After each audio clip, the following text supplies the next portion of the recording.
white supremacist. So they do say what they think. And in Tijuana, what they think is that a massive and abrupt demographic change is destabilizing to a society, no matter what the color of the people involved might be. It's particularly destabilizing if you're not rich, and most people in Tijuana are not rich. Even in Mexico, they're wary of ignoring the law completely and treating borders like they don't exist. They know that doesn't end well. Most people know that doesn't end well. The difference is, in Mexico, they can say that out loud. We could learn from that. Enrique Acevedo was an anchor at Univision. He was just in Tijuana. He joins us tonight from Miami, Florida. Enrique, thanks a lot for coming on. Thanks for having me, Tucker. I'm confused. We just saw a group of Mexican citizens in Tijuana saying basically the same things that President Trump says, almost to the word, endorsing Trump. Are they white supremacists? Well, you have to understand that unlike human beings, intolerance, hate, and even racism flow freely across borders. And that's what you saw in those interviews. They're not running for president. They're not running for president of the United States either.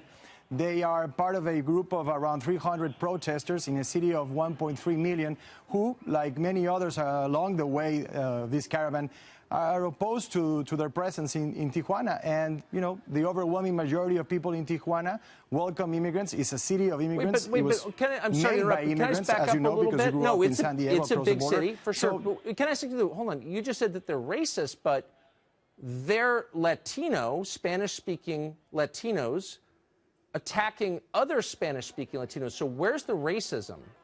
Well, we're not a monolithic community, Tucker. We have people from Central America, from Venezuela, from Colombia, different backgrounds, different ethnicities. And yes, racism exists in Mexico towards Central Americans. It's not new. It's happened throughout history. But I'm confused. How is it racist? Wait, but hold on. Migrants face when they go across Mexico: violence, extortion, and racism. No, okay, but I'm not quite sure how it's racism if they appear to be of the same race. But moreover, they said, and I think I'm quoting one of the protesters, it's not about racism. This is almost exactly what he said. We want our government to enforce our borders, which is what a lot of people, including me, say frequently in the United States. Maybe, has it occurred to you, maybe it's not just racism? Maybe it's okay to want your government to keep your border intact? I think we should stop framing this debate about immigration in absolutes. Good, bad, enforcing, not enforcing. The border, as you saw there and as you can see, is enforced. There's border security through Border Patrol, through military members, and through things like drones and ATVs and high-tech surveillance equipment. So we're enforcing the border. We're just getting ready for this large influx of immigrants, which is not a crisis or an invasion. It's just a I know what the talking points. I know what the talking points are. But what's so interesting about these interviews is that they seem to contradict the talking points. So to the people of Tijuana, we can both agree they're probably not white supremacists. I think we can take that as a matter of faith. They seem to think this is a crisis. It's their city. And by the way, their mayor agrees with them. I assume he's not a racist either, or maybe he is.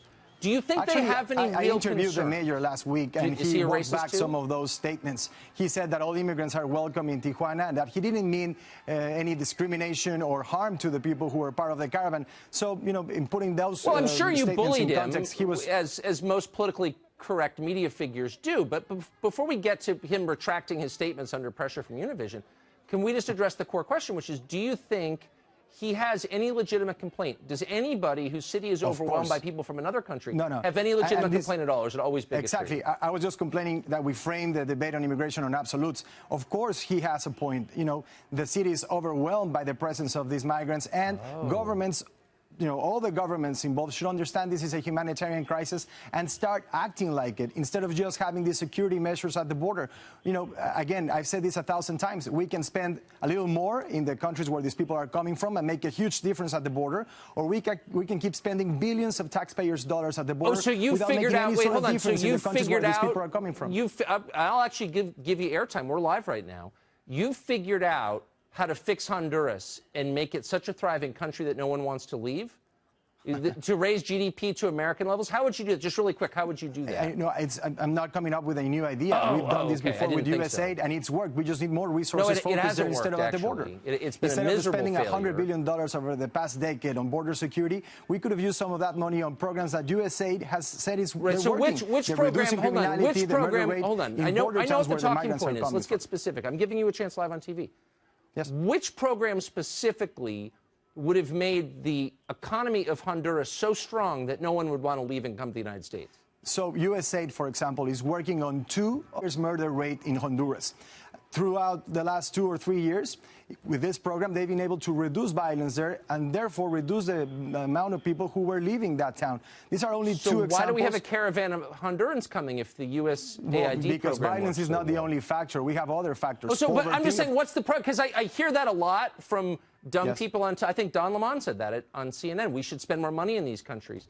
Has there ever been a program that has changed a country in the third world and made it so appealing that no one wanted to come to the United States? I don't think there is a program like that, is there? But again, absolutes, no one. It's impossible to just have a program for everyone. Violence is a factor.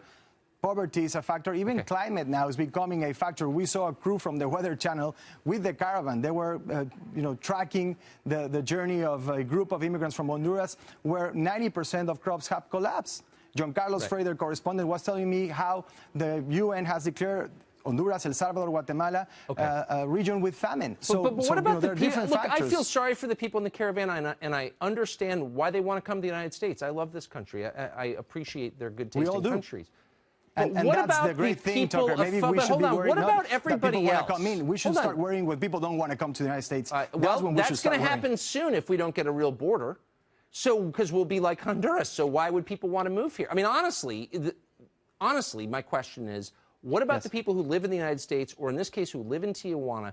Do they have any legitimate reason not to want? They do have a legitimate reason. By all means, of course. You understand that, and we've discussed this in the past. Undocumented immigration is not a desirable outcome for any of the parties involved. I'm glad you're admitting that. These people live in their homes, and the people who you don't have to be a racist to be against But there are illegal better ways, more migration. humane, compassionate, and common sense laws that we could have instead of what we're doing with family separation, I don't really think it's our fault, and these measures that really don't make any difference. Yeah, I'm not going to accept blame for the disaster that is Central America. Sorry. Enrique, thank you, though. Appreciate it.